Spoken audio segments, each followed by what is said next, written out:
परमेश्वर का नियम .org। परिशिष्ट 7 द प्रश्न और उत्तर, कुंवारी, विधवा और तलाकशुदा स्त्रियां। विवाह क्या है परमेश्वर की परिभाषा के अनुसार?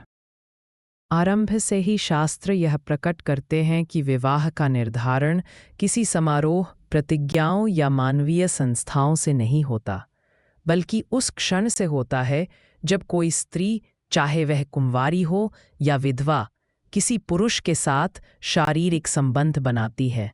यही पहला यौन संबंध वह है जिसे परमेश्वर स्वयं दो आत्माओं का एक देह में मिलन मानते हैं। बाइबल लगातार यह दिखाती है कि केवल इसी यौन बंधन के माध्यम से स्त्री पुरुष से जुड़ती है और उसकी मृत्यु तक उससे बंधी रहती है। इसी आधार पर, जो शास्त्र से स्पष्ट है, हम कुंवारियों, विधवाओं और तलाकशुदा स्त्रियों के विषय में सामान्य प्रश्नों की जांच करते हैं और उन विकृतियों को उजागर करते हैं जो समाज के दबाव के कारण प्रचलित हो गई हैं। यहाँ हमने विवाह, व्यभिचार और तलाक के बारे में बाइबल वास्तव में क्या सिखाती है, इस पर कुछ सबसे सामान्य प्रश्न एकत्र किए हैं। हमारा उद्देश्य समय के साथ फैलाई गई और अक्सर परमेश्वर की आज्ञाओं के प्रत्यक्ष विरोध में खड़ी गलत व्याख्याओं को शास्त्र के आधार पर स्पष्ट करना है। सभी उत्तर बाइबल के उस दृष्टिकोण का पालन करते हैं जो पुराने और नए नियम के बीच सामंजस्य बनाए रखता है। प्रश्न: रहाब के बारे में क्या? वह एक वेश्या थी, फिर भी उसने विवाह किया और यीशु की वंशावली का हिस्सा है। उन्होंने नगर के सब लोगों को तलवार की धार से पूरी तरह नाश कर दिया। पुरुष और स्त्रियां, बच्चे और बूढ़े, यहाँ तक कि बैल, भेड़ और गधे भी। यहोशू 6:21। राहाब विधवा थी जब वह इस्राएलियों में शामिल हुई। यहोशू कभी यहूदी को किसी गैर यहूदी स्त्री से विवाह की अनुमति नहीं देता जो कुंवारी न हो, जब तक कि वह धर्मांतरित होकर विधवा न हो गई हो। केवल तब वह परमेश्वर की व्यवस्था के अनुसार किसी अन्य पुरुष से जुड़ने के लिए स्वतंत्र होती। प्रश्न: क्या यीशु हमारे पापों को क्षमा करने नहीं आए? हाँ, लगभग सभी पाप तब क्षमा कर दिए जाते हैं जब आत्मा पश्चाताप करती है और यीशु को खोजती है, जिसमें व्यभिचार भी शामिल है। हालांकि एक बार क्षमा मिलने के बाद व्यक्ति को उस व्यभिचारी संबंध को छोड़ना होगा जिसमें वह है। यह सभी पापों पर लागू होता है। चोर को चोरी छोड़नी होगी, झूठे को झूठ छोड़ना होगा, अपवित्र को अपवित्रता छोड़नी होगी, आदि। उसी तरह व्यभिचारी व्यक्ति व्यभिचारी संबंध में नहीं रह सकता और यह अपेक्षा नहीं कर सकता कि व्यभिचार का पाप अब अस्तित्व में नहीं है। जब तक स्त्री का पहला पति जीवित है, उसकी आत्मा उससे जुड़ी रहती है। जब वह मर जाता है, उसकी आत्मा परमेश्वर के पास लौटती है। सभोपदेशक 12:7। और केवल तब स्त्री की आत्मा किसी अन्य पुरुष की आत्मा से जुड़ने के लिए स्वतंत्र होती है यदि वह चाहे। रोमियो 7:3। परमेश्वर पापों को पहले से क्षमा नहीं करते, केवल वे जो पहले ही किए जा चुके हैं। यदि कोई व्यक्ति कलीसिया में परमेश्वर से क्षमा मांगता है, क्षमा प्राप्त करता है, लेकिन उसी रात ऐसे व्यक्ति के साथ सोता है जो परमेश्वर के अनुसार उसका जीवन साथी नहीं है, तो उसने फिर से व्यभिचार किया।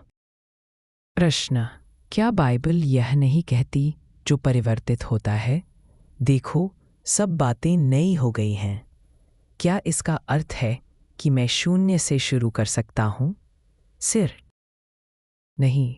परिवर्तित व्यक्ति के नए जीवन से संबंधित पद यह बताते हैं कि पापों की क्षमा मिलने के बाद परमेश्वर उनसे कैसे जीवन जीने की अपेक्षा करते हैं, और इसका अर्थ यह नहीं है कि उनके पिछले पापों के परिणाम मिटा दिए गए हैं। हाँ, प्रेरित पौलुस ने 2 कुरिन्थियों 5:17 में लिखा, यदि कोई मसीह में है तो वह नई सृष्टि है, पुरानी बातें बीत गई, देखो सब बातें नई हो गई। जो उन्होंने 2 पद पहले पद 15 में कहा था उसका निष्कर्ष है, और वह सबके लिए मरा, ताकि जो जीवित है वे अब अपने लिए न जिए, परंतु उसके लिए जो उनके लिए मरा और फिर जी उठा। इसका परमेश्वर द्वारा स्त्री को अपने प्रेम जीवन को शून्य से शुरू करने की अनुमति देने से कुछ भी लेना देना नहीं है। जैसा कि कई सांसारिक नेता सिखाते हैं। प्रश्न: क्या बाइबल यह नहीं कहती कि परमेश्वर अज्ञानता के समय को नज़रअंदाज करते हैं? अज्ञानता के समय प्रेरितों के काम 17:30 वाक्यांश का प्रयोग पौलुस ने ग्रीस से गुजरते समय किया, एक मूर्ति पूजक लोगों से बात करते हुए जिन्होंने कभी इस्राएल के परमेश्वर, बाइबल या यीशु के बारे में नहीं सुना था। इस पाठ को पढ़ने वाला कोई भी व्यक्ति अपनी परिवर्तन से पहले इन बातों से अनजान नहीं था। इसके अलावा यह पद पश्चाताप और पापों की क्षमा से संबंधित है। वचन यह भी संकेत नहीं देता कि व्यभिचार के पाप के लिए क्षमा नहीं है। समस्या यह है कि कई लोग केवल पहले से किए गए व्यभिचार के लिए क्षमा नहीं चाहते, वे उस व्यभिचारी संबंध में बने रहना भी चाहते हैं और परमेश्वर इसे स्वीकार नहीं करते, चाहे वह पुरुष हो या स्त्री। प्रश्न: पुरुषों के बारे में कुछ क्यों नहीं कहा जाता? क्या पुरुष व्यभिचार नहीं करते? हाँ, पुरुष भी व्यभिचार करते हैं और बाइबल काल में दंड दोनों के लिए समान था। हालांकि परमेश्वर इस बात को अलग ढंग से देखते हैं कि प्रत्येक के लिए व्यभिचार कैसे होता है। पुरुष की कुंवारापन और युगल के संबंध के बीच कोई संबंध नहीं है। यह स्त्री है, पुरुष नहीं, जो यह निर्धारित करती है कि संबंध व्यभिचार है या नहीं। बाइबल के अनुसार कोई भी पुरुष, चाहे विवाहित हो या अविवाहित, व्यभिचार करता है जब वह किसी ऐसी स्त्री के साथ संबंध बनाता है जो न तो कुंवारी हो और न ही विधवा। उदाहरण के लिए, यदि 25 वर्ष का कुंवारा पुरुष 23 वर्ष की ऐसी स्त्री के साथ सोता है जो कुंवारी नहीं है, तो वह पुरुष व्यभिचार करता है, क्योंकि वह स्त्री परमेश्वर के अनुसार किसी अन्य पुरुष की पत्नी है। मत्ती 5:32, रोमियो 7:3, लय व्यवस्था 20:10, व्यवस्था विवरण 22 से 24। प्रश्न: तो क्या तलाकशुदा या अलग हुई स्त्री अपने पूर्व पति के जीवित रहते हुए विवाह नहीं कर सकती, लेकिन पुरुष को अपनी पूर्व पत्नी की मृत्यु का इंतजार नहीं करना पड़ता? नहीं, उसे नहीं करना पड़ता। परमेश्वर की व्यवस्था के अनुसार जो पुरुष बाइबल कारणों से अपनी पत्नी से अलग होता है, देखिए मत्ती 5:32, वह कुंवारी या विधवा से विवाह कर सकता है। हालांकि वास्तविकता यह है कि आज लगभग सभी मामलों में पुरुष अपनी पत्नी से अलग होकर किसी तलाकशुदा या अलग हुई स्त्री से विवाह करता है, और तब वह व्यभिचार में है, क्योंकि परमेश्वर के अनुसार उसकी नई पत्नी किसी अन्य पुरुष की है। प्रश्न: चूंकि पुरुष कुंवारियों या विधवाओं से विवाह करते समय व्यभिचार नहीं करता, क्या इसका अर्थ है कि परमेश्वर आज बहुविवाह को स्वीकार करते हैं?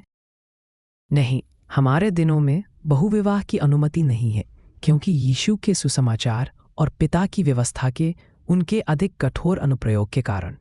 सृष्टि से दी गई व्यवस्था तोहरामा तू नौमू ये स्थापित करती है कि स्त्री की आत्मा केवल एक पुरुष से जुड़ी होती है, लेकिन ये नहीं कहती कि पुरुष की आत्मा केवल एक स्त्री से जुड़ी होती है।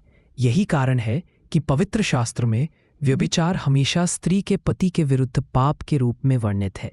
यही कारण है कि परमेश्वर ने कभी नहीं कहा कि पितृपुरुष और राजा व्यभिचारी थे, क्योंकि उनकी पत्नियां विवाह के समय कुंवारी या विधवा थीं। लेकिन मसीहा के आने के साथ हमें व्यवस्था की आत्मा तो प्नेवमा तू नोमू की पूरी समझ मिली। यीशु, जो स्वर्ग से आने वाले एकमात्र प्रवक्ता हैं, यूहन्ना 3:13, यूहन्ना 12:48 से 50, मत्ती 17:5 ने सिखाया कि परमेश्वर भी सभी आज्ञाएं प्रेम और उसकी सृष्टि की भलाई पर आधारित है। व्यवस्था का अक्षर उसका रूप है, व्यवस्था की आत्मा उसका सार है। व्यभिचार के मामले में यद्यपि व्यवस्था का अक्षर पुरुष को एक से अधिक स्त्रियों के साथ होने से नहीं रोकता, बशर्ते वे कुंवारी या विधवा हों, व्यवस्था की आत्मा ऐसी प्रथा की अनुमति नहीं देती। क्यों? क्योंकि आज यह सभी संबंधित लोगों के लिए कष्ट और भ्रम का कारण बनेगी, और अपने पड़ोसी से अपने समान प्रेम करना दूसरा सबसे बड़ा आदेश है, लैव्य व्यवस्था 1918, मत्ती 22:39। बाइबिल काल में यह सांस्कृतिक रूप से स्वीकार्य और अपेक्षित था। हमारे दिनों में यह हर दृष्टिकोण से अस्वीकार्य है। प्रश्न: और यदि अलग हो चुका युगल मेल मिलाप कर विवाह को पुनर्स्थापित करना चाहे तो क्या यह ठीक है? हाँ, युगल मेल मिलाप कर सकते हैं, बशर्ते कि पति वास्तव में पत्नी का पहला पुरुष हो, अन्यथा अलगाव से पहले भी विवाह मान्य नहीं था। अलगाव की अवधि के दौरान स्त्री ने किसी अन्य पुरुष के साथ संबंध न बनाया हो। व्यवस्था विवरण 24:1-4, यिर्मयाह 3:1। ये उत्तर इस बात को सुदृढ़ करते हैं कि विवाह और व्यभिचार पर बाइबल की शिक्षा आरंभ से अंत तक एक समान और संगत है। जो कुछ परमेश्वर ने निर्धारित किया है उसका निष्ठापूर्वक पालन करके हम शिक्षाओं के विकृत होने से बचते हैं और उनके द्वारा स्थापित संबंध की पवित्रता को सुरक्षित रखते हैं। यह श्रृंखला और परमेश्वर की व्यवस्था पर अन्य कई अध्ययन पाए जा सकते हैं इस साइट पर परमेश्वर का नियम.org।